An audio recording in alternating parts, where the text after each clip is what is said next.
4 na bahay naman ang nasunog sa Tagum City, Davao del Norte dahil daw sa napabayaang kandila. Namatay ang isang residente matapos itong atakihin sa puso sa kasagsagan ng sunog. Makibalita tayo kay John Paul Siniel ng GMA Davao. Makikita sa videong kuha ni Darwin Carino ang pagsiklab ng malaking sunog sa Barangay Magugpo West, Tagum City, Davao del Norte kagabi. Sa laki ng apoy na nagsimula sa isang bahay, nadamay nito ang 3 pang kalapit na bahay. Kabilang narito ang bahay ni Gerardo Amora na inatake sa puso sa kalagitnaan ng insidente. Nagresulta ito sa kanyang pagkamatay.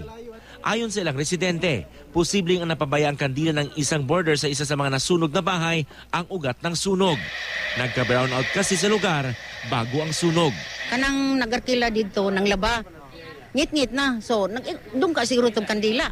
Nagbigay na ng tulong pinansyal ang pamahalang barangay, lalo pat halos walang naisalbang gamit ang mga nasunugan. Kaganihan, itawag ta kang mayor at all cost, muhatag yun siya sa mga nasunugan. So,